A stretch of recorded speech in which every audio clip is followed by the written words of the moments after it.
What is up, everybody? I hope you are having a fantastic evening. It's Monday night, which means it is cover two. Myself, Coach's Huddle is in the building. What's up, Coach? How you doing? What's good, Jess? It's time. We got minus 10 days, dog. We're 9 days out from the draft. I'm pumped, excited. It's time for us to get some new blood in here. We've already seen that, like the names that we've seen walk out the building that, we've poured a little bit of OE out for them, but it's time to get some new blood. I'm excited. Competition is coming. No, I agree with you, man. And it's crazy because I don't know about you, but this draft cycle seems like it's dragged on a little bit longer than normal. I wasn't very excited to deep dive into prospects, but once I started, man, I couldn't stop. And I will say, to me, round one's a little bit iffy in the stance that there's not a lot of guys that I think are true round one talent draft picks year in and year out. Okay. But I think once you get past that first round and you look rounds 2 through 7, there's so many prospects that I'm extremely excited about that I think can be true sleepers in this draft. Like, I just feel like it's a lot deeper than what people are talking about. The upper end talent may not be there.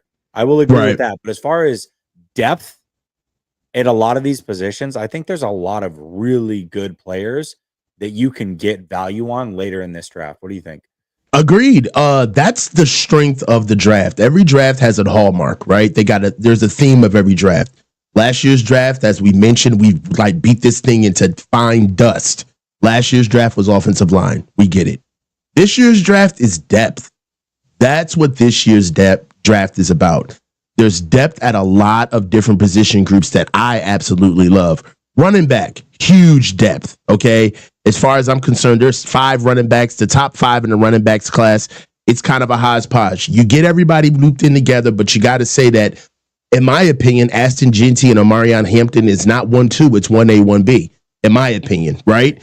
You look at the receiver class. Now, it's an interesting receiver class because you can't look at just straight away guys that just win, right? There's not a lot of blue chip guys, but what there are is that there are a lot of archetypes in the draft, right? You get a lot of that 6'1", 195 to 200-pound archetype, that 4'3" to 4'5" guy. You get your Luther Burden, your Emeka Egbuka from Ohio State. You're also looking at your Jack Beck from TCU, but then also you get a lot of guys that you can find commonality up and down the draft, right? For example, Tet McMillan, 6'4", 219, prototypical X receiver, right? His comp is Drake London. But I'm gonna tell you one thing right now.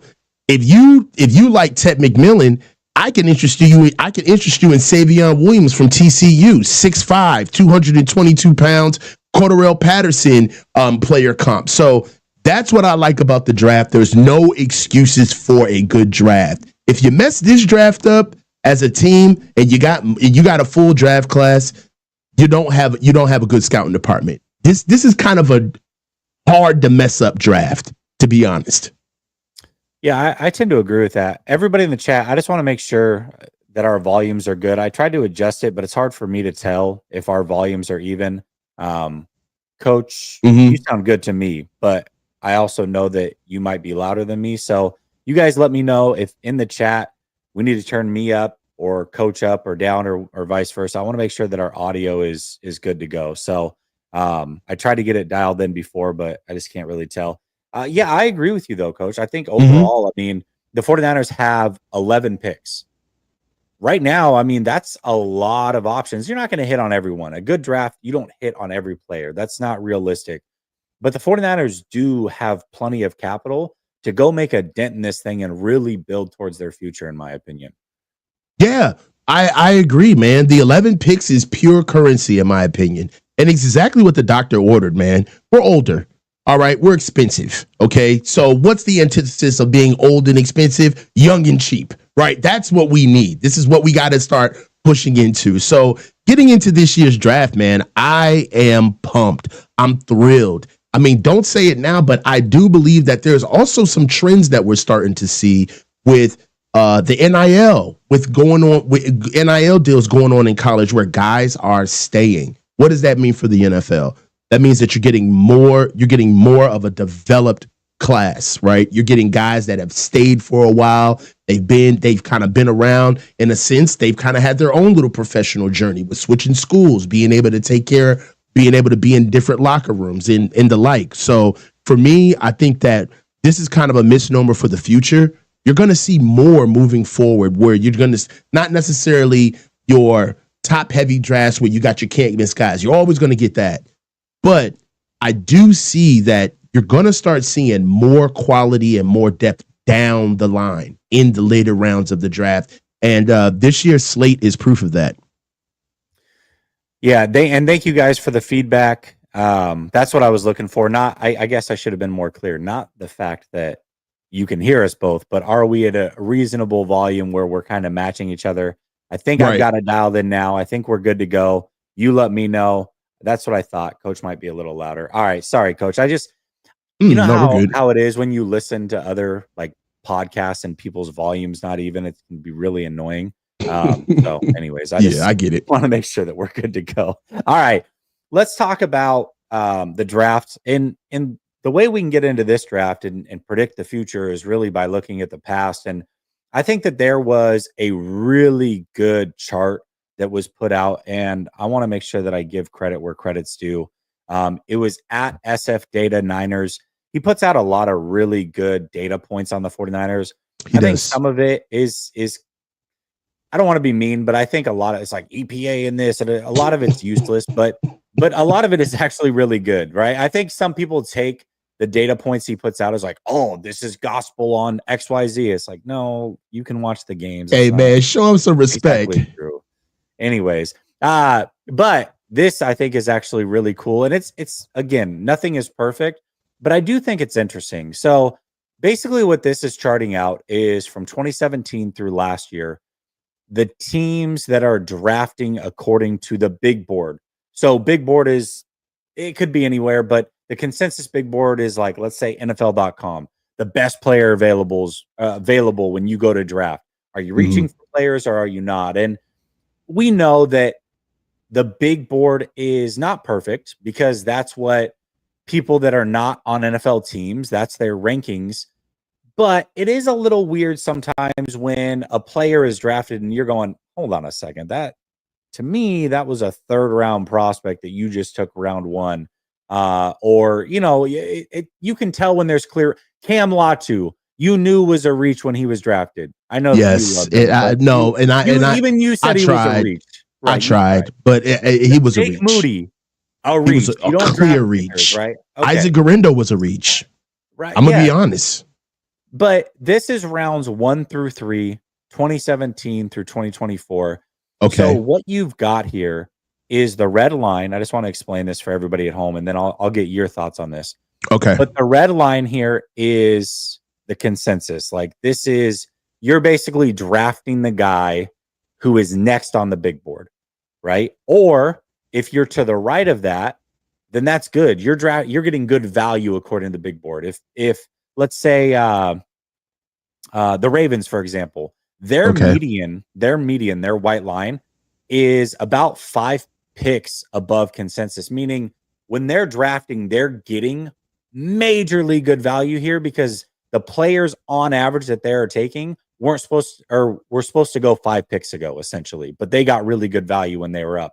The 49ers, who are dead last on this, are basically reaching 18 on average 18 picks above what they should, meaning the players they're taking aren't supposed to go off the big board for another 18 picks. Basically, more than a half a round early, they are taking players according to the consensus big board 2017 through 2024, rounds 1 through 3. Now, their worst pick was about 44 picks early, right? Round and a half early. Their best picks were, up on that line or right there. Right. But for the most part, they are reaching for players rounds 1 through 3. That is it. So when you see this, what are your overall thoughts? And it can be a Niner thing, but you can look at other teams. Like maybe there's a team that you're surprised does better or worse in this category than what you think, or maybe you can pick a hole in the chart. But just overall, like, what are your thoughts on this whole thing? I mean, for me, it's trying to be the smartest guy in the room. If you want to just put it together, you know what I mean? Really what it means is that this is what we've been talking about. This is a visual representation of all of the rhetoric and the idioms that we've put around this to try to explain it without going right to the binary zeros and ones. And what this is, let's kind of take a step back, Jess. What type of commentary has been going around between us that would replicate what we see right here?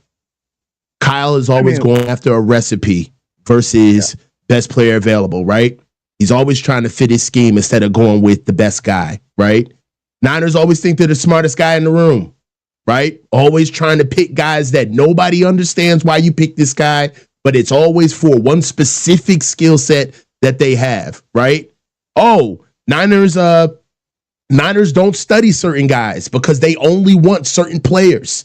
So they move on from certain guys. This is the narratives that we've been talking about for 9 years about what we've seen for the draft, right? One thing that is the difference between, I would say, Baltimore and us is that they put the onus they put the onus on the coaching staff, right? They don't say, oh, well, you guys have a certain way of doing what you do, and we need to bring in curated guys to actually fit what you do. So it's like, all right, that's cool, but that completely just lops off the developmental side of what coaching is, right?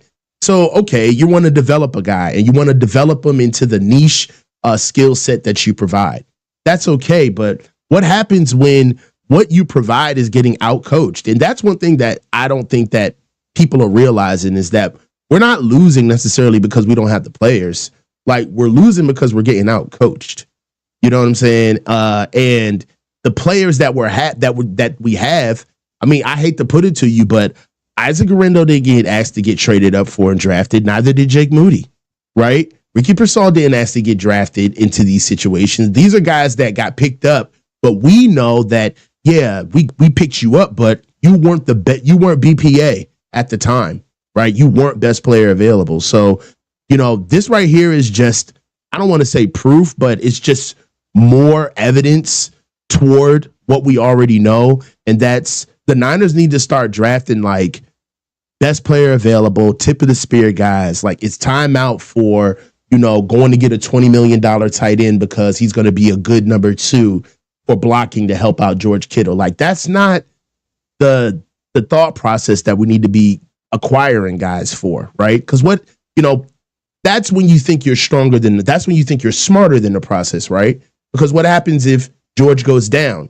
Now your $20 million tight end that you spent money for, but you only spent money for him to do one specific thing, it's going to look a little weird with Tyler Farrell out here trying to run routes and be a number 1. Like, go get a guy the same way you went and got George. This is the thing. It's almost like it makes you feel like they lucked up on these guys rather than they scouted for them.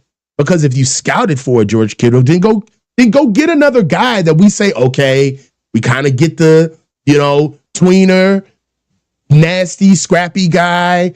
His speed is his skill set. Really good blocker. Like, okay, this is our next George Kittle. Like, if you really want to if you're going to go recipe, right? Don't bastardize the process by going to go get these bargain guys. Go try to go get the best version of what you've come up on, right? So that's my problem with us is that, I feel as though that we get a little bit too, we get paralysis by analysis. We think that the number of options we have strengthen us, but you only get to pick one time when you're up there. So options don't mean anything when it's time for you to pull the trigger. I think I want the Niners to focus more on pulling the trigger this year, right? I want to see them trade up and go get some guys because it's like, this is a guy that we want, right? That's what I want to see. I want to be excited about the guys coming in. I don't want to get a guy and then it's a head scratcher and then you and I and everybody else on on YouTube is trying to like explain what they're doing.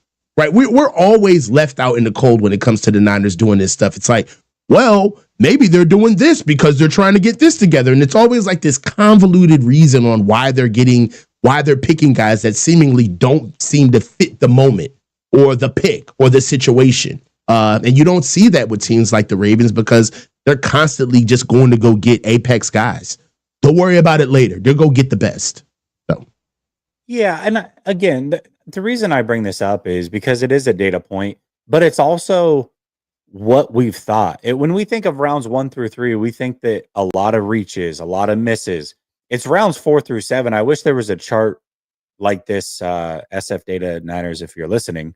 If you can do a 4 through 7, I think that would be awesome because the Niners have done really well late in drafts, and that's what's kind of saved their drafts. But this is telling us what we already knew. It's just giving us the data point to say, oh, here's the proof of what we already knew. Now, again, big board isn't always gospel. You know, you look at like the Eagles, I think are a great example, right? They're way down. They're like kind of in the middle of the pack here as far as drafting a big board, but we know that they all draft phenomenal. Right. But I would say like the Rams, my perception of the Rams is they've drafted pretty well rounds 1 through 3. The reality is they haven't. I went back and I looked at all their classes. I'm like, golly, they have a lot of misses too. So this does bear out for a lot of these teams. It the does. Ravens, we think draft well. The Steelers, we think draft well. Now, the Steelers haven't gotten their quarterback, right? And that's the biggest one. The 49ers lucked into their quarterback, getting the last pick overall. But the quarterback that they did draft was not the right choice. That was a miss on their part. The Steelers haven't gotten their quarterback. So overall, they've drafted really well, but they haven't got their quarterback. So that's why they're not contending. And I want to bring this question up here, or not this question, but this comment. James Foster says, but the 49ers have been better than Baltimore. No, they haven't. No, Baltimore, from 2017 through 2024, the Baltimore Ravens have made the playoffs every year, every single year. The 49ers have been in the playoffs, not in the playoffs, been in the playoffs, not in the playoffs. Now, if you're saying the 49ers have made it further when they've been there, okay, but they're also not running into the Chiefs before they get to the Super Bowl. I mean, that's really this is like the biggest. This isn't on you, James. I appreciate you for contributing. Yeah, don't go. I just disagree because you made the playoffs all 8 years versus 4 years now. But one of my biggest like pet peeves when people are like, yeah, well, I mean, so and so Brock Purdy's better than Josh Allen because he's made a Super Bowl. It's like, hey, hello. We don't beat the Chiefs either. So if we just happen to play the Chiefs in the NFC Championship instead of the Super Bowl, we wouldn't make it to the Super Bowl either. We just don't have to play them until the Super Bowl. So we're lucky. We just don't run into them because they play them before the Super Bowl. Like, it's pretty easy to understand, but for some reason people can't wrap their mind around it, or they can, and they play stupid because they have a point they want to prove. Anyways, but James, yes, the 49ers have made it further, but I will take playoffs all 8 years versus 4 of the 8 years. I think that's more consistent success. And the Ravens, I bet you could take the snapshot the 8 years prior or the 7 years prior to even this, and it would be pretty similar. I bet you they would be top 5-ish. They always draft well. They've always drafted well. That's just what they do. I mean, their culture is built around drafting really, really good players for a long time. So, and that's why they've been competitive for a long time. No, that's 100% true, man. I mean, the Ravens are class personified as far as drafting and acquiring people inside of their organization. I mean, if you just look at what they've done over the past couple of years with their first round picks, man. I mean, right now, I'm looking at it right now. The Ravens have the 27th overall pick. Well, let's just go ahead and just look at what they've done since 2017, okay? And then we can look at the Niners. All right, so let's do a little bit of a thought project. I mean, a little bit of thought exercise, right? So, 2017, the Ravens picked up Marlon Humphrey, 16th overall. All right. In 2017, the Niners picked up Solomon Thomas, number 3 overall. Come on, man. All right. Marlon Humphrey's a little bit better than Solomon Thomas. A little bit better. Got him way later. Just saying. Let's just stick with first round picks. That's all. Yeah. All right. 2018, the Ravens picked 25th overall. 2018, the Niners picked 9th overall. The Ravens picked up Hayden Hurst. Okay. And Lamar Jackson. I don't know who that guy is. He may be okay. Okay. Well, they won on that one. They traded up for Lamar, I remember. 2018, Mike McGlinchey, 9th overall. Oh, you forgot to say 2017, the 49ers traded up and also got Reuben Foster. We also got Reuben Foster in the first round as well. Okay. We're not going to go with 2018. Niners only had one first round pick. Let's go Mike McGlinchey.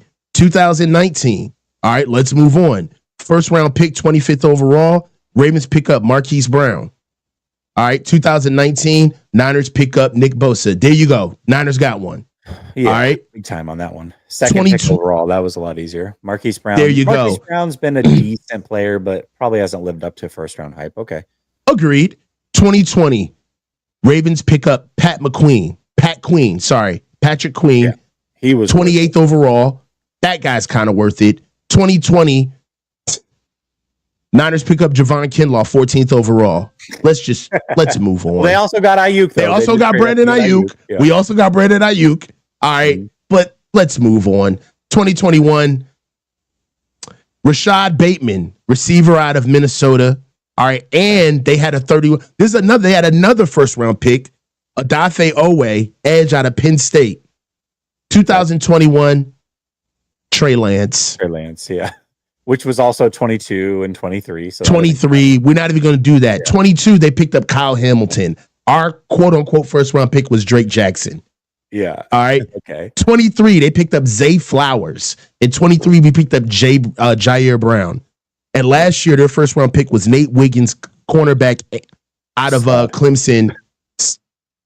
Come on, man. And then we picked up Ricky Pearsall. Bro, look, I don't like doing this. That hasn't bared out, so, Yeah, it hasn't bared out. Exactly. We're being fair. The Ravens have been better at picking, that's very clear.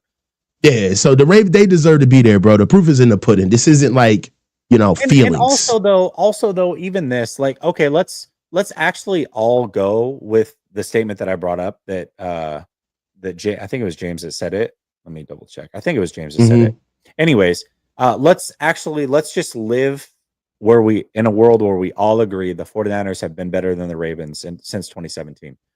This here, because there's, we can disagree on it, but let's just say that we all agree. Right. This also is not the end all be all. There's multiple ways to build the team. Again, we talk rounds 4 through 7. That's one. We talk about the free agents that you sign. We talk about your own players that you sign or don't sign. There's trades that you make. There's so many different ways to build a team. But basically, the Ravens' path of success through the draft is how you make the playoffs all 8 years. That's how you're constantly in the mix. The 49ers' path is how you have up and down seasons that vary from making the Super Bowl to 6-11 one year to the next, because doing it the other way is not how you have sustained success. Doing it the Niners' way, you can have success, you can have jumps and clips, but the Ravens way is how you have sustained success. So sustained it's success. all about what you Agreed. want. And to me, and the 49ers have talked all offseason about this draft and how they need to build through the draft going forward because they got to pay Brock Purdy. They themselves agree that long-term sustained success is built through the draft. In particular, the first 3 rounds. That's when it's more of a science and less of a crapshoot. The earlier you are in the draft, the easier it is to hit on players. The hit rates are much higher. As the draft goes along, it's much harder to hit. Now, the 49ers have done a phenomenal job, but that's not something you can sustain forever. You can't just always hit on 5th round picks and be like, oh man, who cares about those first rounders because we hit in a 5th rounder. It's like, that's you got to work. You got to work the draft. It is. You got to work the draft in all facets. It's not enough. And in a way, I do feel like we create narratives in this fan base, right? We say things that, in a way sweep other stuff under the rug. I feel like the hype of the Niners always find late round picks is just an excuse for the fact that we screw up first round. We screw up early round picks. Right. You know what I mean? And that's really that's the silent part that we're not saying out loud, is that we always harp on the later round guys that we've acquired over the years, particularly with this regime, specifically rather. And we're not looking at the fact that when we're at the plate where we got to find like a force contributor, like a guy that can come in and play right away. Somebody that kind of, in a sense, Trey Lance was the first experiment of that, He was the first experiment of our regime, our enclave can ingest this guy in, and we're malleable enough to be able to facilitate this guy in any way we know how, right? And we're trusting that we're going to bring this kid in, and what he can do is going to be so much of a positive that it's going to be worth it. And I think that instance let us know that this team is not good at adapting. They're not good at taking in the best and moving over and changing processes and coaching guys up differently. That's not what they do. And I believe that Trey Lance's career was the sacrificial lamb of us understanding that point. They're not going to get guys that break the process because quite frankly, I don't know if they have people in the building that can break outside of their milieu, to break outside of what they usually do. So that's the big question with the Niners, is that the only way out of this is through a different lane. We're not going to be the same 2019 team that nobody sees coming, that's super young, and that it's not going to happen this way. They're going to have to find themselves. They need an identity switch. And I think the biggest thing about this is two pieces of information that I do think are important about this. Mm-hmm. It's not about being the best. I'm not asking them to be the Ravens. I'm just saying, please don't be last. And what I started with was the past is the best predictor oftentimes for the future. Mm-hmm. There's this conversation going on, and we'll just switch topics here. Okay. There's a conversation going on within this fan base, and I've gotten DMs about it recently, which is why I made it a topic. Okay. Which is there anything that the 49ers can do in this draft to make the Super Bowl? But the reason that this is a topic is because I think that there's a big chunk of this fan base that is going, oh man, the 49ers, they're just going to hit on this draft and they're going to be right back competing this year.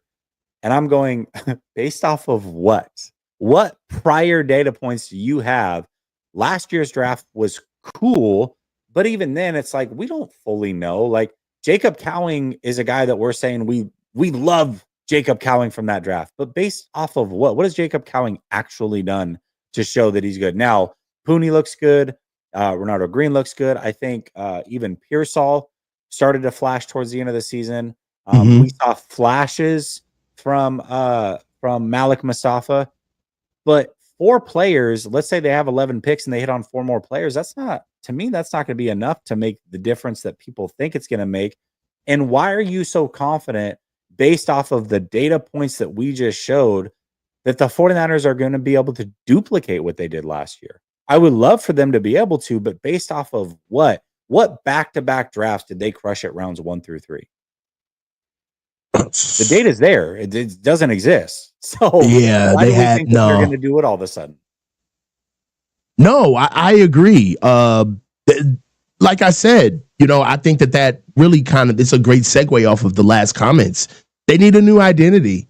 They're going to have to go after this a different way. Honestly, they're going to have to get guys that stretch coaches. You're going to have to give Coach Forrester an offensive line that he can't automatically have culpable deniability with because they don't get the best guys that they need. Trotting Jake Brindle out at center. It's inexcusable. How can you, how do you explain that? How do you explain Ben Barch coming in as a backup to a guy that, you know what Ben Barch starting is going to look like? Ben Barch starting is going to look like you guys snatched this guy up and you already knew that he knew how to, he was basically a preferred walk-on, for lack of a better term, right? He's already inside of the coaching tree. Guys know him. You brought him in, and he basically spent the last 2 seasons trying to get in shape, and you knew that this was going to be a contingency for when Aaron walks out the door. It's like, come on, man. Like, starting Ben Barch doesn't prove to me that you're serious about the O-line up front. It doesn't prove to me that you're serious about, pushing forward with the team. So, yeah, I agree with you. These guys, they need to string together some strong players early. For me, I believe that where we sit in the draft is perfect. We're in the 11th pick of the draft. We're right outside the top 10. That puts us right in basically like quasi outside of the top first third of each round. And I love that because we'll be able to see what's coming off the board per draft and be able to dip into certain skill sets that we may need. I'm looking for us for the first 3 picks, you picking essentially in the 11th pick, all 3 rounds coming up. I need the Niners to go hard, man, and really go D-line, go defense. That's what our team is. That's what our team is all about. Go defense. Yeah, absolutely. And I want to say, Buco Sports brings up an awesome point. He says, low key, the 49ers nailed 3 starters in 2019 draft, and it was enough, plus the Sanders trade. But it wasn't just this. It was plus the Sanders trade. It was plus the D Ford trade. And that team getting 3 starters is awesome. But let's go through that roster prior to the draft and compare it to this roster. And you tell me that roster wasn't way better. They had a lot of the same names, not a lot of the same names, but they had George Kittle, right, who was a much younger George Kittle, 26 years old. They had Kyle Juszczyk was still on that roster. They had Joe Staley. I would say Joe Staley at that point in his career was probably pretty even with what Trent Williams is now. Trent Williams is clearly the better player throughout his career, but we're talking about Trent Williams now versus point of time. Staley then, I would say, is roughly the same. Weston Richburg was on that team. Laken Tomlinson was playing out of his mind. Mike McGlinchey was 1 year in, and then Justin School was starting. He wasn't starting. He was drafted. He was in a little bit that year because Staley was in and out of the lineup, much like Trent Williams. But they had DJ Jones, DeForest Buckner, Eric Armstead. They had signed Quan Alexander that offseason. Yes, they had did. A very young Fred Warner. They had a veteran Richard Sherman, E-Man, who was only 1 year into his career, Jaquiski Tart, and Jimmy Ward. That team was much better than this team currently heading into that draft. So them getting the 3 starters plus, the 1 or 2 guys that did make an impact on that team is awesome. And it did help that team, but they also signed Quan Alexander in the offseason. They traded for D Ford and they traded for Emmanuel Sanders. So basically, if you're saying the 49ers are 6 players away, but they're not going to make any trades and they're trying to get it all in the draft, I don't think that's realistic. Getting 6 legit players in the draft is so hard to do. And even if you do hit on 6 players, let's just assume that they can. To me, coach, rookies often don't make an impact like that until the end of year 1, going into year 2. Even the greatest of rookies in some case. I mean, as great as Fred Warner is, he wasn't Fred Warner as a rookie. He wasn't that dude as a rookie. Brandon Ayuk was good. That we just said that was one of the good first round picks. He wasn't Brandon Ayuk. Like, a lot of times rookies don't really hit like that until year 2 or into year 1. If you need contributions all year round from 6 or 7 rookies to make this team a legit Super Bowl contender, that's unrealistic. It's just not going to happen. No, I agree. Right now, this is not a 1-year situation. And, I get it. Ask the questions that need to be asked. Do you think that we could turn it around? I think that if you're asking that question, if the Niners can do anything in the offseason to make ourselves Super Bowl contenders going into this season, I don't think that you truly had closure or have self-awareness on what we just saw this past season. We're a ways off. And it's on all levels. Coaching, there's coaches that may not be here after next year, even now, right? There's player situations. We got contracts we got to bleed out. There's young guys that we got to get together. So there's a lot that the Niners have to work on. And right now, I also believe that the organization isn't necessarily in lockstep with the coaching staff. they have done their level best as far as paying these guys what they think they're worth, right? They've listened to coaching staffs. I mean, they listened to the coaching staff and paid these guys. I think that the levees broke with this last offseason, quite honestly. And it's going to be, if they do it right, 2 to 3 years. If they do it right, right? And I'm happy. I'm happy because it seems like that's what they're trying to do, right? To be true Super Bowl contenders. You're not. I mean, we both think that there's a possibility they can make the playoffs this year. But there's a possibility to make the playoffs. Yeah. There's they a possibility. Make the playoffs like the Chargers made the playoffs last year, but everybody knew the Chargers roster was not a Super Bowl contending roster. Right? I'm so glad you made that distinction. I'm not saying that we're going to be a bad team this year, nor should they be. But what I'm talking about is Super Bowl window, right? The expectation of us getting into the playoffs and automatically understanding that we're going to make a deep run, right? So I'd say 3 years before we get back into our perennial championship status. It's going to take about 3 years. I'd say this year, if we do the groundwork this year and really put in the pieces, we'll have a strong rookie class with a very strong class from last year coming in and playing. That way we'll be able to move on from Trent and those guys coming into the year after next. All right. Moving forward, then we'll have another rookie class coming in. All right. And by that time, we'll see exactly where the Niners stand as far as what they're going to do with their coaching staff. But they're doing all of what I love about this is that we're moving like a winning organization, right? You cannot win all the time, right? You cannot chop off your nose to spite your face. You can't sit here and, kind of fake it till you make it. The party's over and we know it. So it's time for us to circle the wagons and be happy with good football. But it is important that they build the blocks now, because if they don't, this could run away from us in a hurry, right? Brock Purdy could be making $60 million a year. Trent Williams could be read up for another deal. It could get ugly. So I just want to aim small and miss small. 9 days into the draft, let's get a good class in here. Last year was the first year that we've had a full slate of a class. Let's do it again 2 years in a row, and let's lean on the guys in the building. They need to coach these guys up. Yeah, absolutely. Absolutely. The unfortunate thing about this, though, Kenny, is that those third stringers are now starters on this team, like going into the season. So when those guys get injured, we're down to last year's fifth stringers. You know what I mean? Like the guys that were third stringers starting last year are not even here anymore. We're worse than that right now going into this draft process. Yeah. That's just what it is. And then you also got to understand. Go ahead, Jess. Well, I was just going to say, think about it. Who are these third stringers we're talking about? We're talking about, so the third stringers last year at defensive tackle or defensive end.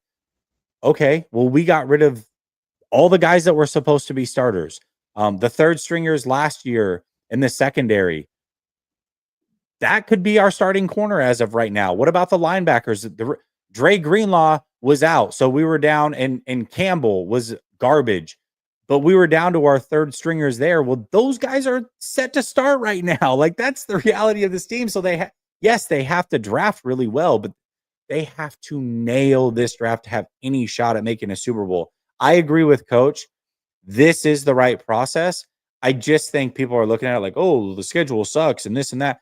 Nobody's saying they can't make the playoffs. I've said that my expectation is they better make the playoffs. If you have that dude at quarterback and you have that dude at head coach, the way that everybody says, with a schedule this soft, you better. It should be good. But realistically, that doesn't make them Super Bowl contenders. They're still a couple years away from that. The difference between them and the Rams, I think, is pretty significant right now. Can the 49ers close the gap a little bit? Certainly. If they crush the draft and the Rams flub it up, they can close the gap a little bit. But the difference between them and the Rams, them and the Lions, them and even the Vikings or the Eagles, I think it's pretty significant right now. They have to close a major, major gap. And I don't think that's realistic. I don't. Now, if they surprise me, great. I'll be happy about it. I don't think that's realistic in one draft from rookies to expect all of that. I just don't. Really, I just want to see what their attitude is. If if there was a gun to your head and you had to say, hey, what bothered you most about last year, right? What was your biggest takeaway from last year? In my opinion, it was they didn't play their hardest every game. They lost a lot of games where they could have played hard, but they didn't. They knew they were losing and they gave up. They turned it in on a lot of games where they didn't want to get embarrassed and they had to put up with it.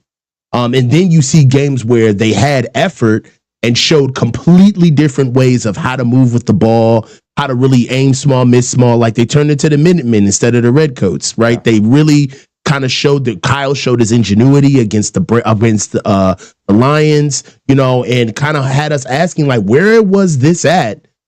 Week in and week out. Where was the hurry up game, the quick game, the screens that we've been begging for, the utilization of George Kittle early, right? Us leaning into the multiple backs out of the backfield. Like, where was all of this? You sat Jordan Mason down when he didn't need to be sat down, completely killed his momentum. He was one of the leading rushers in the NFL at the time, right?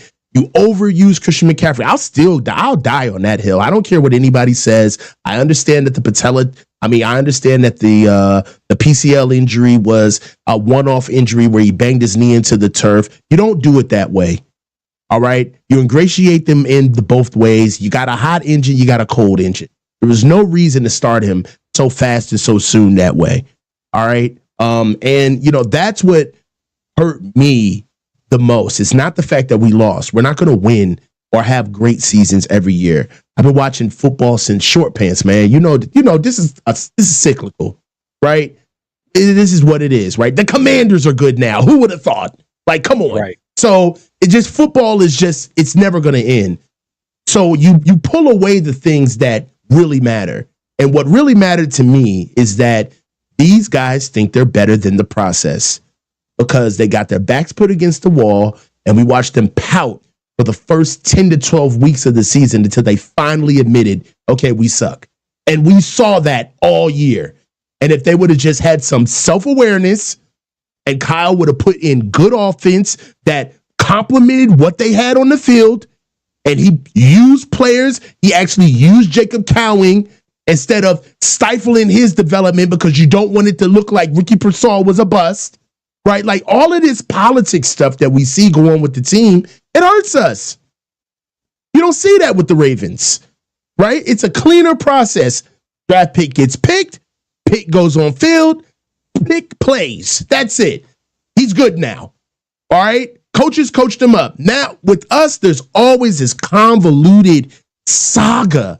There's always got to be Kyle's upset now.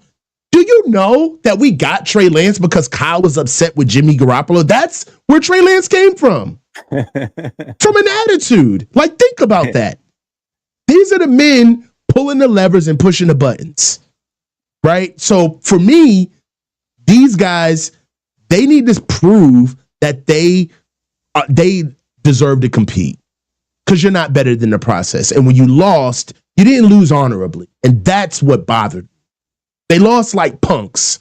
They complained about it all season. Then they finally came out. Oh, well, maybe we're not the best team. Maybe complaining. Nobody wanted to own it. Everybody was speaking out the side of their mouth. But when you're good, oh my God, we got TED Talks from the owner. Kyle's walking out, come on, bro. Like it's my thing is that they don't show any character, right? Character is what you do when it's not going your way. That's when you show character. And for me, that's what hurts me when it's like, man, forget draft picks, man. Forget picking up players. Y'all punks, man. Y'all ain't really play the best guys, man. We got that type of issue. That's a problem.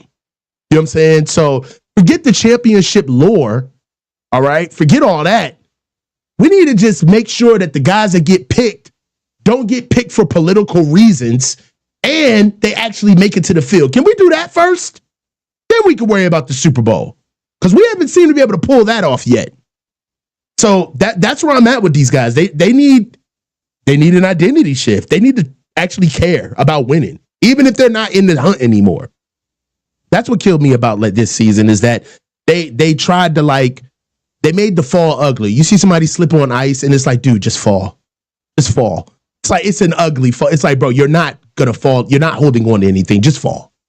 So that's what kills me about it is they I want to see if they actually are like grounded now. Like they get this like high and mighty bullshit. Like let that shit go. I'm tired of it. We got Niner Empire DMV. I haven't seen you for a while, bro. I'm glad you're doing well. He says, 2 favorite podcast hosts here. Appreciate you.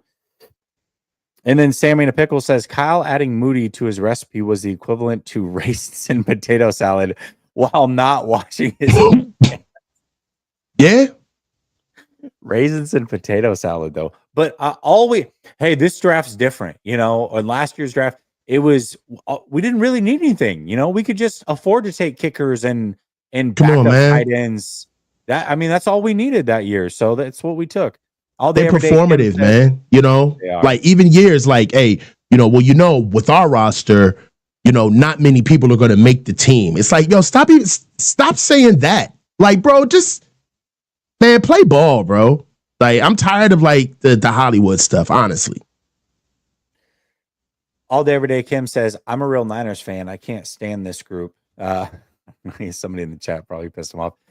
Dave Sims, what's up, Dave? He says, not saying the Niners are better, but compare third, fourth, and fifth. Yeah. So this was back to what we were talking about. Yeah, we agree. I mean, rounds 1 through 3, not so good, but I think rounds 4 through 7, if we were to pull up that chart, it would be much better for the 49ers. Joseph Ernberg says, we're not competing until 2029. Let's be real. F Brock Purdy.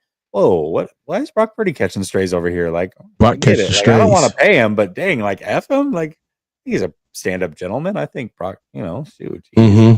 Tell us how you really feel. All day, every day, Kim says, let's keep it a buck. This new media and fans reward second place and mediocrity. It's a pandemic. They think a guy who can't throw a wet ball should get paid. All right, geez. Brock's over here catching strays. But you know what it is, though? You know what I think it is, Jesse? Honestly, I think that the fans can see the grift. You know what I mean? They can see the grift. What's awesome about like sports is that it's the ultimate meritocracy, right? You see a guy that wins and you're saying like, dude, he's the king of the hill. That's why he's there, right? This is the apex guy. That's why he's there. I think that fans are starting to see that I don't want to talk about my quarterback and then automatically have to pull out a PowerPoint presentation as to why he matters to the team, right? Like you shouldn't have to do all of that, and I think that that's what people are starting to see with the Niners a little bit, where there's a little bit of grift where they think that they know what we want to hear, right? They think that they know how to speak to us. And it's like, dude, don't even worry about that. Just speak plainly. I'll decide what I'll deduce from what you told us. So yeah, I get it. Like when fans hear that Brock Purdy's going to get $55 million, $60 million a year, and there's not a discussion, but there's people actually out here calling other people like crazy for having a problem with that. That's the issue with our fan base. Like the gaslighting of mediocrity, the proximity to power, where people feel like if I just act stupid and dumb, maybe the 49ers will notice me. It's like, bro, that the grift, man. So I feel like fans feel that, Yeah, I think that's just people in general with social media. It's like that you can't have an actual debate or conversation without people losing their mind. The moment you disagree, it's like, oh, this guy's an idiot. I can't watch this guy anymore. I can't even have a conversation. It's like, well, at what point did you ever attack the argument? Can you ever attack the argument without attacking the person? Or is it just once somebody disagrees, oh, all bets are off. That guy's an idiot. His or her opinion is all about, and this isn't just 49ers, this is life. They're doing it for clicks, or they're just like, so nobody can have a difference of opinion. It's like your opinion is the only opinion that matters. And the moment that anybody deviates from that can't be their actual honest opinion. They have to be doing it for some ulterior motive. It's like, all right, I guess this is the world we live in. It's crazy. Or automatically like, coming out as like a translator of like, you don't know what they're doing. Like we come out and we talk about it because it deserves a conversation because we don't know.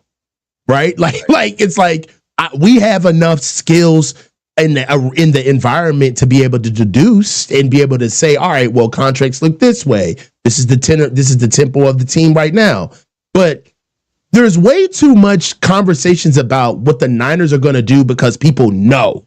Like, I know that they're going to do blah, blah, blah, blah, blah. And the shit is wild to me. It's weird.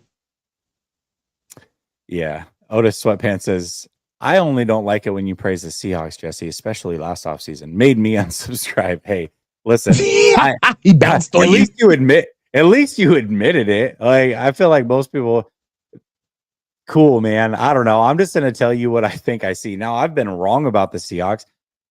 I still think that their roster's been pretty good. They just, I don't know, man. They just can't put it together. Offensive line's been garbage, I guess. But I think their roster's been good. But even then, it's like I praised the Seahawks, but I had them winning, I think, 10 games last year, and the 49ers winning 12 and winning the division. So it's like, sure, I guess I praised them, but I thought the 49ers would win the division. I was way more wrong about that. Yeah, I thought we were going to win the division. Yeah. Which is another thing that's kind of crazy because it's like we were both at training camp. I wish one of us would have just stood on business, been like, this team's ass. We see it every day in training camp. I don't care. I don't care what the roster says. It's terrible. We should have known it was coming. Jesse, that's what low-key bothers me, is because we were saying this to each other. But let's be honest.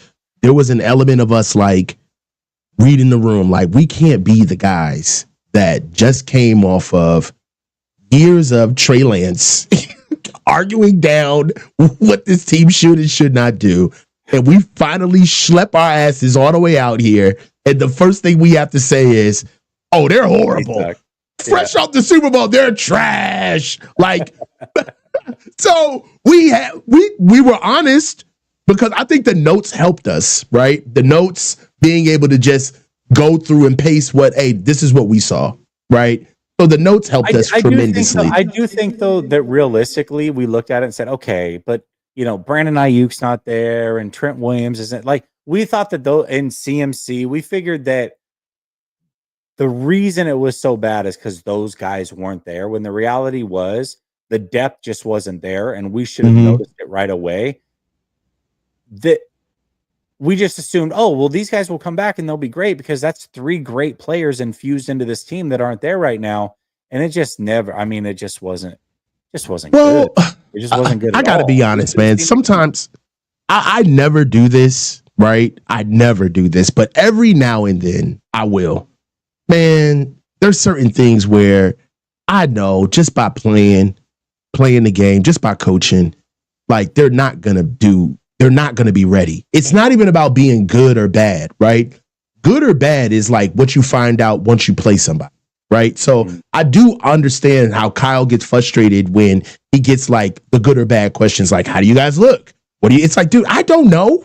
Like, it's like, I just know that what it's supposed to look like on air, but we don't know until we actually see somebody. So I get that. But man, when Trent wasn't there, Christian wasn't there, they didn't even have an offensive line to field one-on-ones on the first day of pads, bruh. Like, and Aaron Banks was out of shape, like all of it, bro. And then Spencer Burford was playing on the sideline. He was hurt.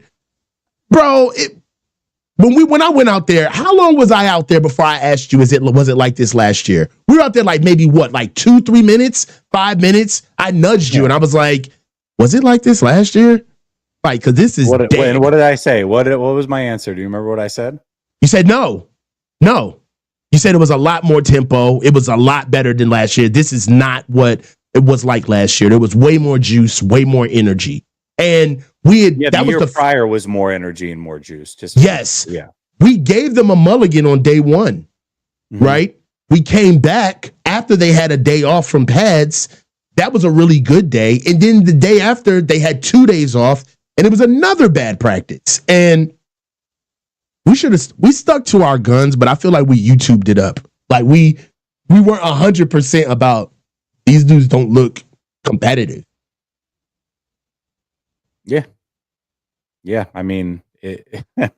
They didn't look competitive. That's for sure. They did not look competitive. So it is kind of crazy because I remember going into training camp last year, like what can you actually learn from training camp? And or you would ask me months before we went to training camp, you're like, what can you actually learn from training camp? Like, I don't know, not much, whatever. And then right before we went to training camp, I reposed that question. I said, remember when you asked me a few months ago what you can glean from training camp? And then I rattled off a bunch of things that had happened the year prior. And I'm like, these are all things that I learned in training camp. I think that was good for me to kind of remember and say out loud, and then gave you a good baseline because we literally broke down play for play what happened in every single practice, who did well, who didn't, what were we seeing. And it does seem like for the most part, like players that flashed during training Flash camp. during Like, training camp.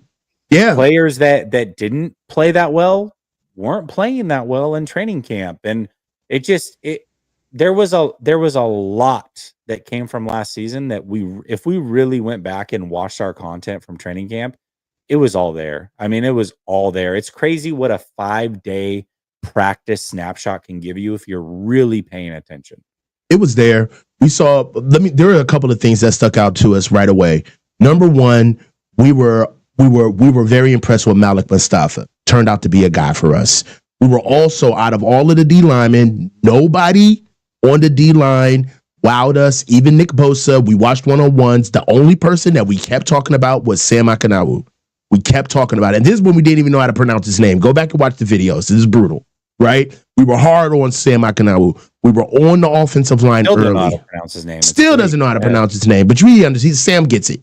But we were hard on the offensive line, okay?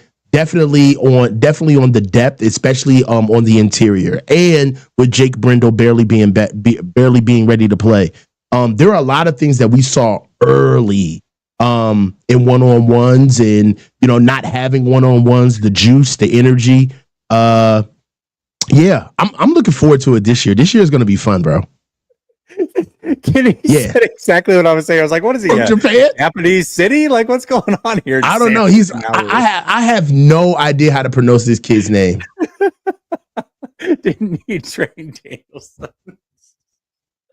Oh, that's awesome. That's so good. Kenny, my guy, though, man. Thank you, Kenny. Thank you, I love Kenny. For saying exactly what I was about to say, but I love Kenny, man. Being respectful, all right? Every show, man, Kenny find a way to be like, hey, what, coach, what the fuck? What'd you say? That's my guy. Oh my gosh. All right. We're already like an hour into this thing. All right, I'm gonna skip one topic because it was kind of a all right topic anyways, but I'm gonna go to the next one. What if you had to predict right now, and I'm not saying you can't change your mind, we have one more show before the draft. So if you really feel in a week from now that it's going to be a different player, like make sure you bring that up. In fact, we might just make it a topic to make sure we're still level setting. But right now, if you had to predict the player that goes at pick 11, who do you think it's actually going to be? Not who you want, not who you would prefer, not who you hope slips, or who do you think they are going to take at 11? God.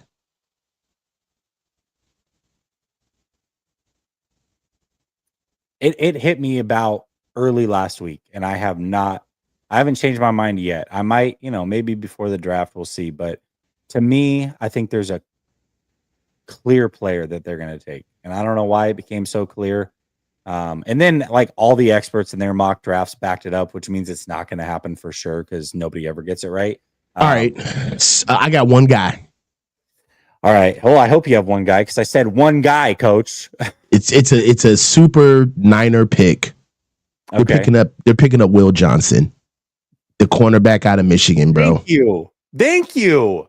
That's exactly who I think it's going to be. I agree. Yeah. He's got Niner written all over him. One of the reasons why I think it is because he's a can't miss guy with injury history. That's number one.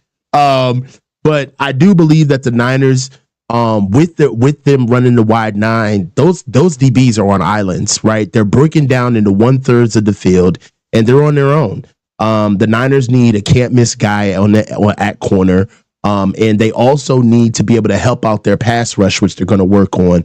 Nothing helps out a pass rush better than having a big old corner over there being your apex guy. You got Deommodore Lenoir, you got Renardo Green. And they'll see. I honestly think the Niners are going to get a safety in this year's draft too. They're going to go ahead and rectify their whole secondary. But Will Johnson's the guy for me. I think that the Niners are going to go ahead and pick him up. He's a can't miss dude. 6'2", 200 pounds, 2 interceptions, 14 tackles. Will Johnson, that's my guy. And he's dropping, if you've noticed. That's what I'm saying. It's like he was almost a consensus top 10 guy, and then all of a sudden, like, he slid just enough to where he should be there. Mm-hmm. I think he's the pick. Jeff, they didn't have a top 30 visit last year with Ricky Pearsall either. Ricky Pearsall, they didn't even really talk to him at the Senior Bowl or any of that. They just picked him. So I don't know. Top 30 visits are interesting because it's not necessarily your top 30 guys. It's guys that you just need one more in-depth look at that you might be interested at some point in the draft. That's why you're hearing guys that you're like, top 30 visit. This guy's supposed to go round 4. What's going on? Mm-hmm. It's not your top 30 guys. It's just guys that you are interested in and you need more information on. Maybe Will Johnson, much like Ricky Pearsall, is like, no, we just like this guy. We know we like him. And if he's there, we're going to take him. So I don't think a top 30 visit means anything necessarily. But, I don't know. If you got a guy who you really want to understand if, like, he understands the defense, or if you want to get him in the building, I get that. But a lot of 30 visits are smoke screens. So, you also have to, like, take that into account as well. But, I mean, if we picked up Will Johnson, I wouldn't be upset with it. He just would have to stay healthy. That's the only thing that kills me. I mean, if you look at the weaknesses with him, he's very physical, right? So he kind of plays like Mooney. He's very physical downfield. One thing about him is that he's super fast, but he doesn't necessarily trust his recovery speed. One thing that I also will notice is that he's played against a lot of good receivers, especially Ohio's, with the likes of Ohio State, Penn State, these guys that he's seen a lot. But I don't think that he's had guys that necessarily have challenged him much since he's played and kind of been the guy. He's kind of been the guy for a while. And I see some, I don't want to say lazy technique, but just things where when you feel like you're the guy, things that you don't necessarily stay on top of your P's and Q's. Some things about him is that he gets caught peeking in the backfield looking for picks. He is a guy that always kind of searches for picks. And his press technique is not as good as you would want it to be. So he's going to have to work on his press. And I'll tell you this, don't look now, but his missed tackle rate did pick up as a junior. So, but outside of that, that's a very short list. I mean, what he can do, the Niners are not going to be afraid to face a number one receiver for a while. So if they get the kid, I'm not mad at it. And honestly, that's the easy pick, and it's what we've been preaching about for the better half of this show, of get the guy, the no-brainer guy, right? Will Johnson at 11 is a no-brainer, in my opinion. He's one of the 4 guys I'd be okay with. Jeff says, Jesse, I thought they did meet with Ricky. I think if you Google it, it says that they did. But here's a direct quote from Ricky Pearsall when asked about if he had met with the Niners. This was May 1st of last year. He said, I think the only time that I actually met with them was during the Senior Bowl, when you're kind of doing like the little speed dating meetings. So that's really the only time that I got to talk to them. That was straight from Ricky Pearsall. So he didn't say, yeah, we met top 30 or, the 30 meetings or whatever. So I know there's like a lot of reporting on top 30 visits, whatever.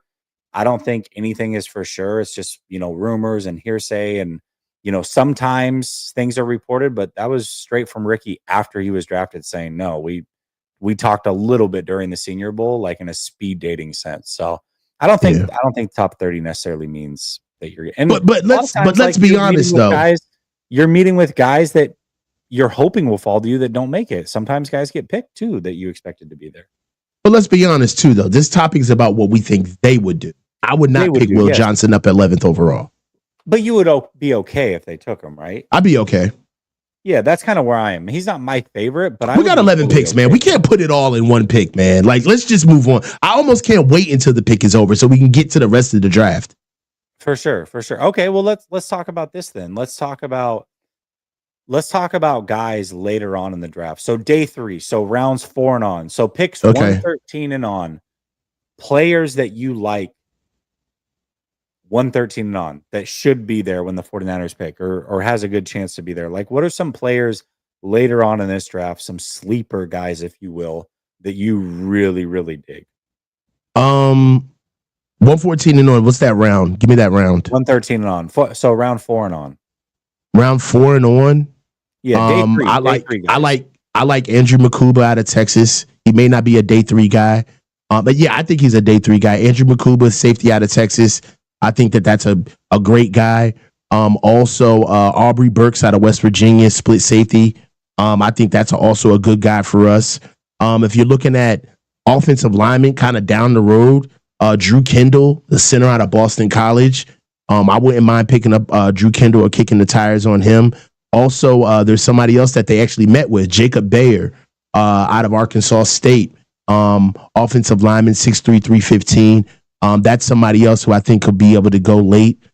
Tight end, I mean, take your pick, man. Terrence Ferguson out of Oregon. Aronde Gadsden, the second out of Syracuse. Jake Bringingstool out of Clemson. Those are late round guys that I think actually have a shot. My actual crush, my third day crush is Savion Williams, receiver out of TCU, 6'5", 230, prototypical X receiver. My comp for him is Cordarrelle Patterson. I mean, this guy, he's a wildcat guy, can run the ball. I mean, I honestly think that if we picked him up, he'd kind of be what they envisioned with Jalen Hurd a couple of years back, bringing him in. I think the Savion Williams, we get Savion Williams, he's a weapon. Now that's a weapon, not a change of pace guy, but somebody who steps on the field and you got to account for. So that's somebody who I'm really interested in moving forward. I think he goes day 2. I think he's a top 100 prospect. I think he's a dog. He makes it to 4. I don't think he'll make it to 4 though, is what I'm saying. Mm-hmm. He's good. I just don't think he makes it around 4. I mean, as far as backs are concerned, you got Bashul Tootin out of Virginia Tech. That's somebody who's a guy that has been coming up around the Niners. Then you got Travis's little brother, Trevor Etienne, out of UGA. That's a kid that I liked a lot. A speed guy. There's also another speed guy that Texas has. I forgot his name. A speed guy out of Texas. Blue. Isn't it Blue? Like something Blue? Jadon Blue. I almost said Jadon Blue. Alfred Blue was the Texans' backup running back for Arian Foster, I think. Where did Alfred Blue play at? LSU. I don't remember. Did he play at LSU? Yeah. Okay. Yeah. I mean, Treshaun Ward, another running back out of Boston College. These are guys that are all good for us. Also, don't look now, but I got some sneaky good quarterback guys, dude. My guy Brady, man. Brady Cook out of Mizzou. I'd be excited if they pick that kid up. I think that Brady Cook, if you just look at his relative athletic score, his speed for the quarterbacks, elite. Arm strength, elite. He's like a physical guy. I really like Brady Cook, somebody that the Niners could really take a stab at later. And if you're looking at linebackers, Nick Martin out of Oklahoma State, that's somebody that's could be a day 3, day 4 guy. I mean, day 3 guy. Also, Nick Jackson out of Iowa is somebody that I'd be looking for as a day 3 guy. As far as linebackers are concerned, I think, you know, the kind of like the fringe top 10, top 5 guys. There is one guy that I love, Chris Paul Jr. out of Ole Miss at linebacker. If the Niners took a stab at Chris Paul Jr., that'd be crazy to pick him up as a third day pick. That'd be a steal in the third day, in my opinion. Also, offensive guard. Some guys that I love. I mean, honestly, you know, our day, we're not going to get Tate Ratledge. Tate Ratledge is going to be like a day 2 guy, but there are some other guards that I like. I'll tell you a guard. Okay, you name your guards, and if you don't name this guy, I want you to go watch this guy and tell me doesn't have Kyle Shanahan built in a lab written all over him. Okay, Miles Frazier out of LSU. All right, that's somebody that the Niners actually met with. Another guy that I like Joe Huber out of Wisconsin, 6'5", 310, zone heavy guard, somebody that I also like. Also, somebody that I really love is Aiden Williams out of Duluth. That's somebody that they actually met with. Those are some of the guards that I've been looking at as of late. Go ahead. What you got, Jess? Luke Kandra, guard out of Cincinnati. Go watch 6'5", him. 320 outside zone guard. Tell Okay. me he's not built in a lab for Kyle Shanahan. Like, this is the perfect 49ers guard. And I think they could get him possibly as late as 147. They really want him. They might have to pick him at 138. But I think, dude, he is the perfect guard for Kyle Shanahan. Like, perfect guard. And this is the more work I've done later on in the draft.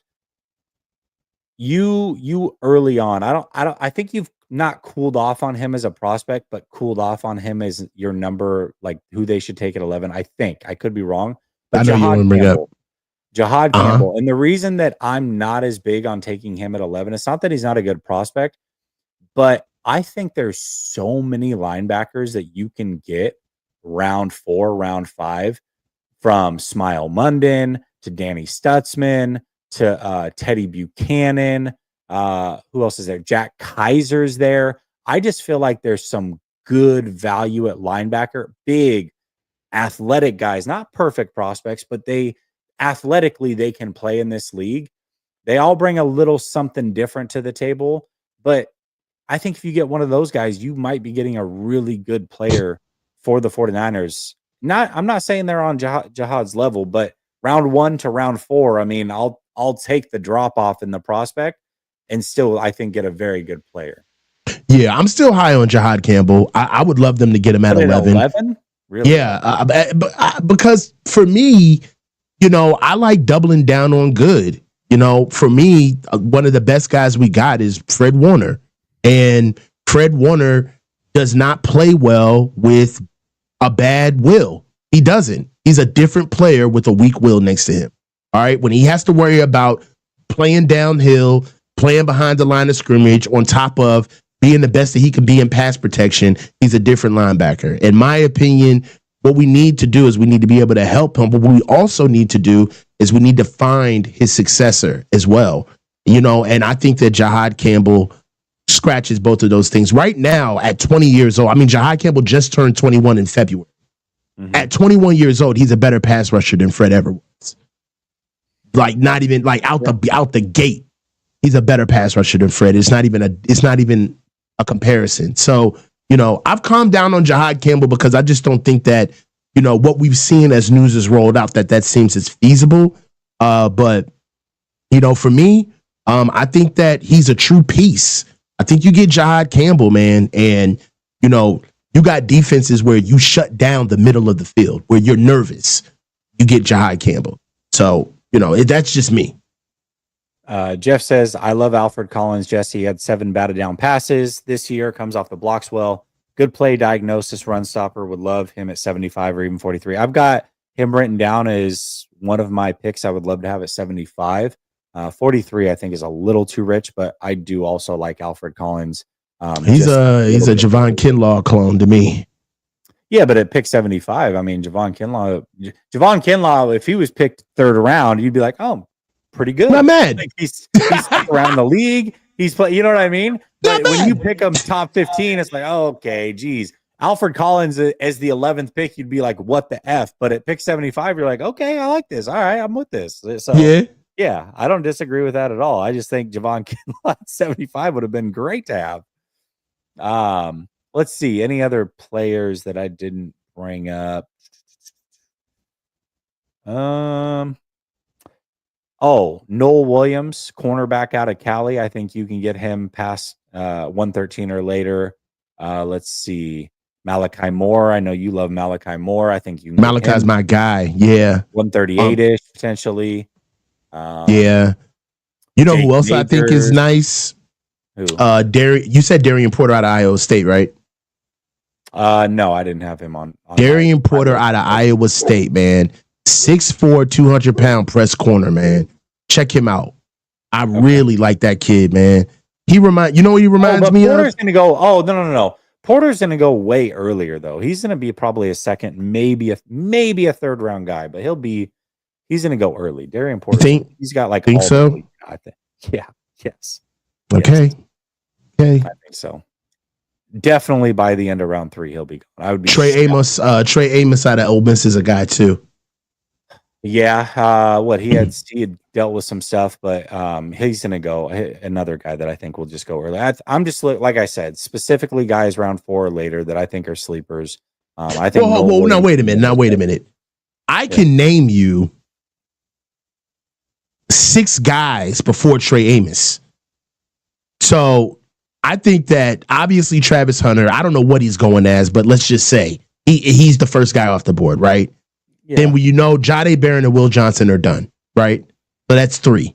All right.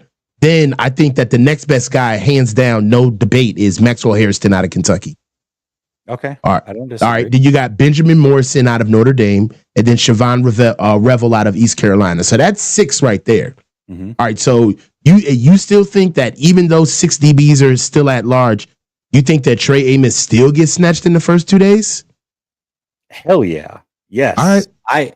He may not make it out of round 2 still. Yes. Mm-hmm. Yeah. He might be not a day 2, but a round 2 guy potentially. Okay. Yeah, I think so. Deep draft though, right? Like we just named 7 DBs, right? It's a deep draft, right? You can do that outside of like maybe quarterback or linebacker. You can do that with every class, with every I think you can position. do it at linebacker. I think you can do it at linebacker. I think you can do it at quarter. I just named 5 guys. I didn't even name Bossa from Oregon. I didn't even mention him. Like, I'll give you 5 guys right now, that will probably go round 4 and later, that I would be totally fine with at linebacker. Totally fine. Okay. So at them, they're all athletic. All of them. All right, hear me out. For me, there's only one first round draft pick in the linebacker class this year. But that was my whole point, Coach, when we started the show is, hey, first round guys, like you don't have first round talent in this draft outside of maybe 10, max 12 guys. But if you're just looking for good players and deep, I feel like almost every position is deep for guys to take flyers on. I just don't think the top tier stud players are really there in this draft for any of the positions outside of maybe a couple. Like I don't agree with that. Campbell, I don't think Will Campbell's a first round tackle. I don't think he's a first round tackle in a lot of drafts. Armand Mimbu is though. Yes, Mimbu is. I agree with that. All right. But how many of these edge rushers are truly first round guys? There's some good names at edge. Don't get me wrong. I like a lot of these guys, but are true first round guys. I would say 4. I will bet you most teams don't have more than, if I set the over under at 13.5 first round grades, I bet you 70% of the league would have the under on that 13.5. I think that's way too low. I don't think that there's less than 20 first round picks. No, that's crazy. Bro, there was only 20. Last year they said there was only like 21 on average on most people's boards, and last year's first round was way better than this year's first round. Way better. Well, there are a lot more quarterbacks too. So look, Abdul Carter, that's a first round pick. Agree. All right, let's go through them. Let's do it. Okay. All right. So Abdul Carter, Travis Hunter, first round picks. Ashton Genty, first round pick. Yep. All right. Armand Mimbu, first round pick. Yep. Tyler Warren is a first round pick. Yes. Cam Ward is a first round pick. Okay. Mason Graham, I don't know. Be honest with you. I don't know either. I'm gonna keep it a buck, Chuck. I ain't gonna cap. I don't know. Yeah. All right. Will Johnson is a first round pick. All right. Yes. Michael Williams is a first round pick. Jahdae Barron is a first round pick. Jahdae Barron, I'll give you. Jahad Campbell is a first round pick. Malachi Starks is a first round pick.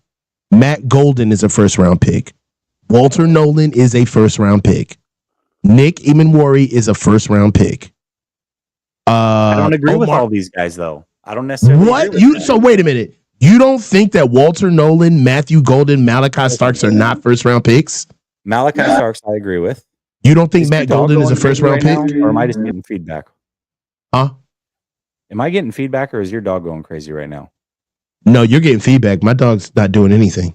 Is anybody else getting that feedback? If it's just me, I'm totally fine, but I'm getting mad feedback. Oh, I I just don't want to hear make sure it's not anything. like ruining thing. Okay, that's good. That's hopefully it's Okay, just on my end. 32 guys are going to get picked, but that does not right. mean that 32 players are first round picks. Like You don't think legit. Amarian Hampton is a first round pick?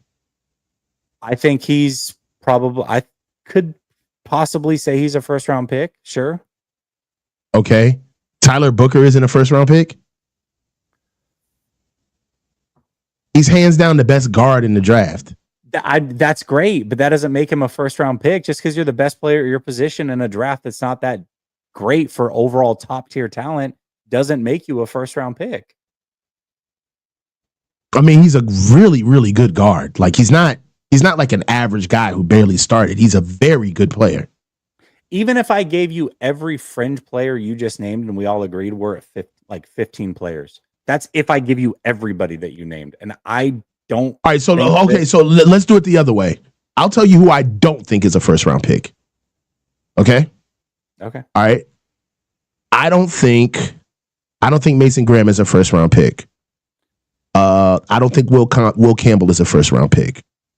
I don't think Shedeur Sanders is a first round pick. Like, I think that he's kind of a product of a weak quarterback class. I don't think obviously he's not been. I don't think Ted McMillan is a first round pick. I don't think Kelvin Banks Jr. is a first round pick. Agree. I don't think Shamar Stewart is a first round pick. I don't think Mike Green is a first round pick. Listen, Jeff brings up Mike Green, and I don't disagree from a talent, but here's the problem with Mike Green. One, his measurables are not there. And number two, the guy's been convicted of SA twice. Like, what are we talking about? I mean, his measurables were there. He's 6'3", 250. So he's got the body. About his arm length is not there. Like, he doesn't have the arm length. There's multiple measurables that aren't there. But even then, when you came out of high school with an essay, not charged, but supposedly, and then you would get kicked out of your college because you did it again. I'm sorry. I'm not picking you in the first round. It's worth the risk. It's not. Yeah, I got to keep it a buck, Chuck. Mike Green, sorry, Mike. Can't do it, brother. But he's not a first round pick. And let's be honest, he's a first round talent. For now, we're playing the draft, right? Which means that weird things matter in the draft, meaning that, hey, once we draft them, you can go do that and you'll get people defending you. But before, people are looking at you like, we don't want this guy on our team. Right. For sure. And by the way, you said, and I flippantly said, yeah, okay, I'll give it to you. Tyler Warren, I think Loveland might be better than Warren. I think it's neck and neck. But I think Tyler Warren, but the production alone, Tyler Warren is a first round pick. So if I don't think Loveland's a first round pick, then I don't know that I can say that Warren is. Because I think Loveland might be better. I mean, honestly, yeah. I'd say there's a solid, give or take, I'd go 17 to 20 on first round picks. There are some names that bother me a lot that are getting pushed as first round picks this year that are not like, I do not get the Mason Graham hype at all. I do not get it. Flat out, if Mason Graham's there at 11 and Walter Nolan's there at 11, give me Walter Nolan. Give me Walter Nolan. Exactly. I don't get like the Gray Zabel hype. I don't get it. Like he's good, but not a first round pick though. Like I agree. That's too much, man. Yeah. You know, Shamar Stewart, he looks good, but there's really no production. He has not done anything. Like everything with him is like half glass full. Like, all right, man, what he can do, but he hasn't actually shown what he can do. We already talked about Ted McMillan. We talked about Kelvin Banks Jr. We talked about Shedeur Sanders. Ashton Jeanty is a guy, but to be honest, kind of like the lore of Ashton Jeanty being the guy, it doesn't really hit that well because I think Amarian Hampton is right on his heels. I think it's 1A, 1B, in my opinion. Hey, Tom's coming in. I respect Tom's opinion. He says there's nine no doubt first rounders. After that, it's eye of the beholder. So again, when I say if you just give it to the teams, and if I set the over under at 13.5, I would say most teams would have the under on less than 14 first round guys. I really do Right. believe that. I do. Everything else, I agree with Tom. Everything else, after you kind of get your, I missed the premise early. These guys are first round picks, but as far as can't miss guys, I'd be hard pressed to pick 10 guys that are can't miss guys. Yeah. Right. Now, that doesn't mean now we're the Niners, right? So can't miss guys in the first round are what we do, right? We miss them all. Nobody misses like us. But what I was looking at is guys that are worthy of being first round picks. But if we're looking at, now that I understand the premise a little better, if we're looking at can't miss guys, like this is a plug and play player, you know exactly what you're getting. We picked this guy up in the first round. We don't got any issues with this kid. He's going to get out and play. There's maybe 10 guys like that this year. Maybe. Yeah. And I think, like Tom says, beauty's in the eye of the beholder after that. I love Walter Nolan. I've loved him this whole process, but there are people that when you look at their rankings, they have him as low as 26th overall. Oh no. Like, we had to watch more of them. I disagree with that, and I'm fine with him at 11, but I can understand why somebody would say that, right? Yeah. It really truly comes down to what do you like in these prospects? Guys that I'm much lower on, I could see people going, I don't know, that guy's, take him at 11. I'm good with that. I'm going, I would take him until 22, 23. But I understand. I really think this is why it's tough for the 49ers. At pick 11, specifically, it'll be tough. There's going to be a group of guys where you could make an argument for potentially 15 different guys to be picked. And that's a big room for error. It is. It's going to be tough. But I don't want to get caught playing the draft. You got to pick somebody. And for me, the Niners, finishing this draft with the extra 15 picks and picks for next year, and all we ended up getting was maybe like a couple of guys who ended up contributing. We missed the plot, right? So, yeah, there are some can't miss guys that the Niners, they're not there necessarily, especially in the earlier rounds, but I think it's up to the Niners to find these guys. I believe that they're going to go Will Campbell.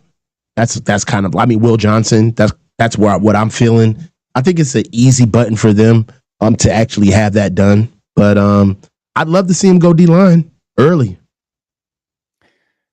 I got one more surprise topic that I'm just going to throw your way. If you have time. If not, we can totally go. We've been going for an hour and a half, so I don't. Let's go. Okay.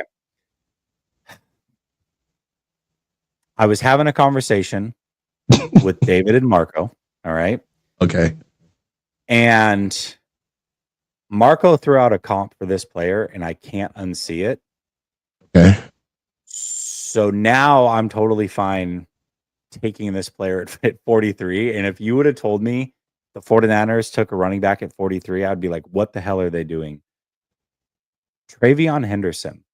If they took him at 43, if he's still there, I wouldn't be mad. I wouldn't be mad at all. What do you think? If they took a running back at 43, Travion Henderson, I think most fans would be hot, truthfully. But man, if you go watch Alvin Kamara in college and you go watch Travion Henderson, I will tell you there are slight differences. Here's what I saw. I think Kamara has slightly better contact balance, or did in college. I think Travion Henderson's a little bit more explosive, and I think he's a better pass blocker. But overall, running style, how they are patient, finding their gaps and their running seams, to me, they are almost identical. And if you can get Alvin Kamara at pick 43, man, I wouldn't be mad at that. What do you think? All right, so running back's my favorite position. I don't think he's Alvin Kamara. So for me, the biggest thing with him is durability, staying healthy. Uh, he missed a lot of time back-to-back years in 2022 and 23. One thing that I don't like about him is that I see what you mean by the Alvin Kamara comp, because he does have a good tempo about him, right? And he's got very good short area quickness, remarkable lower center of gravity, good contact balance. So I get it. But for me, he gets a little bit too fancy in the backfield at times. I will say that outside of Alvin Kamara, he's a better blocker than Alvin Kamara was early on. That's somebody that we can actually trust and get in here. And the thing about him is that I think that he bounces a little too fast. Now, as far as athlete for athlete, I think Alvin's a little bit bigger, but Travion's faster. Not even a question. Travion's got a whole nother gear. So he's a home run hitter. Once he gets his foot in the ground, he's gone. My only thing is that if he comes to the Niners, I just want to see if he's going to be paced in or if he's going to be used, because injuries were a big thing with him. And that's my only knock on him, that everything else is cool, but the injury history. In 2023 and none in 2024. I don't think that's a big injury history. He broke his foot in 2022 and missed, I think, like 5 games. But in 2023, I think he missed 1 game. And then in 2024, he didn't miss any games. Okay. The injury history worries me, but solid player. I don't know. I just, that one kind of threw me for a loop. And he's like, hey, go watch him again and tell me you don't see Alvin Kamara. Because when you watch Amara in Hampton, you obviously, Latavius Murray. He's Latavius Murray. You watch his running style, it's like, oh my gosh, you can't unsee it. When you watch Travion Henderson, and then again, watch Kamara in college specifically and compare those two, oh my gosh, it's about as good of a comp as you can get. It was, anyways, I just, all of a sudden, I'm like, oh man, if they took him at 43, I don't think I'd be that mad. Well, I will tell you this, just be forewarned. Kyle found something with having a back-inch Christian. I think Kyle hasn't had a talented. The last back, did Kyle have Arian Foster? I don't think Kyle ever. I think Kyle left before Arian Foster was there. Did he have Arian? I thought he did. I could be wrong. Kyle's never really had. I mean, Christian is pretty much hands down the most talented back that Kyle has ever coached. And in that regard, I do believe that Kyle saw, how easy it was, because the struggle of Kyle's offense is his passing game. It's not the running game.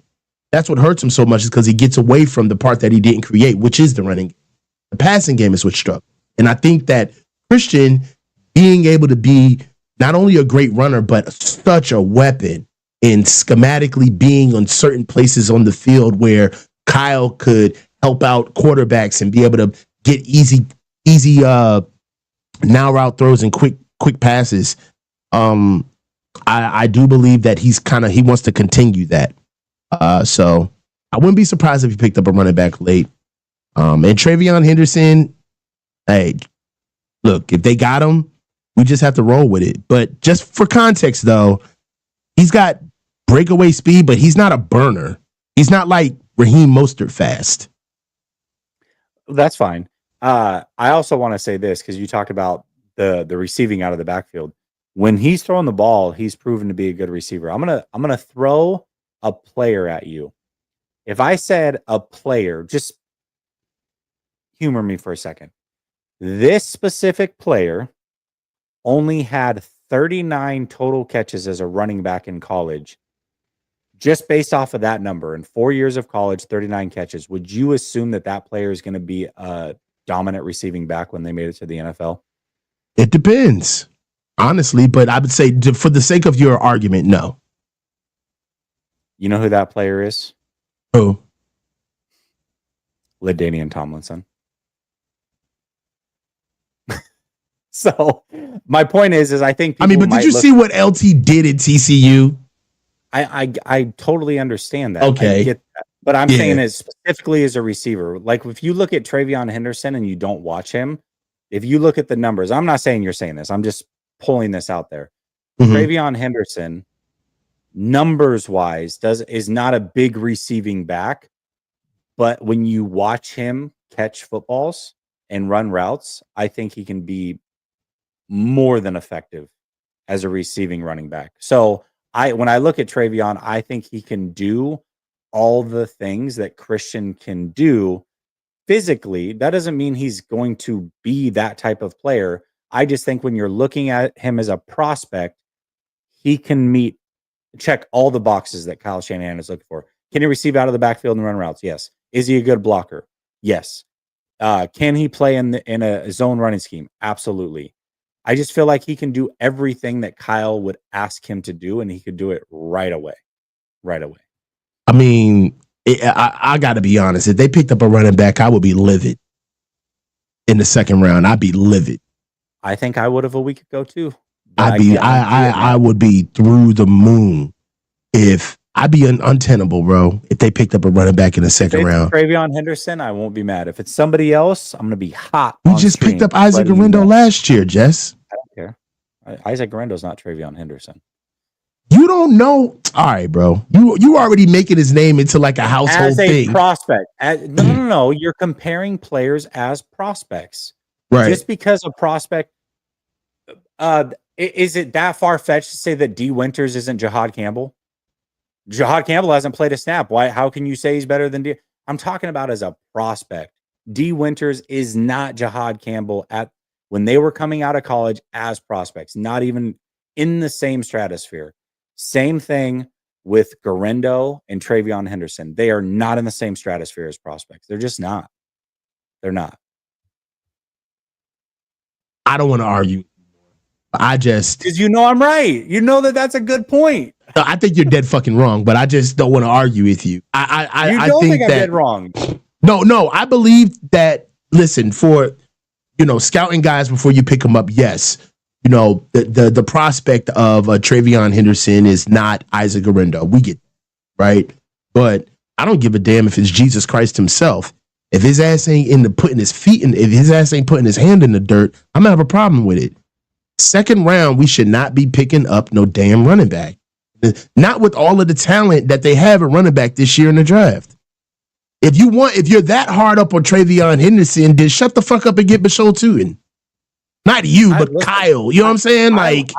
Listen, I've been big on taking Damian Martinez at pick 100 or 113 if he falls there. I love Come on, man. Power back, good back, yeah. But I'm just saying that's the one running back that I will say, all right, I get it. I watched it. I get it. I wouldn't get that shit. I wouldn't get that shit. I'd be like, who's on meth? When everybody get on drug tests, put the whole coaching staff on drug tests, picking up running backs in the second round. If he ends up being a baller though, then you'll be like, I would be hot. And we just paid. You know what that is? Put up that graphic. That's that damn graphic. This conversation right now. The graphic of Niners thinking that they're the smartest guys in the room. We're gonna get a running back that's Alvin Kamara on the second round when we don't even got a fucking D line. Like, nah, bro. I would be hot, bro. I'd be 38 hot, pissed. But it's not though, because the consensus that graph shows compared to the consensus big board, Travion Henderson at 43 is not a reach in this draft. You can say it's a reach for the 49ers because they have other positions of need.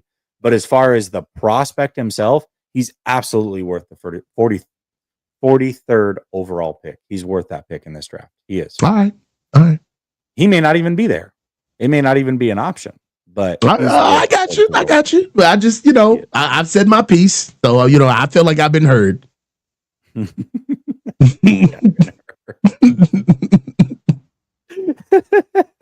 All right. Here we go. Ninth Wonder Comics says, keep up the good work, fellas. Appreciate you. Ninth Wonder. Comics. Manhattan says, if the Niners trade up, who are they trading picks with and who are they getting? Hopefully they're not trading up. That's number one. If they are to trade up, I don't know, man. I honestly, I don't know. I don't know who makes sense to trade up with and who really would want to trade up.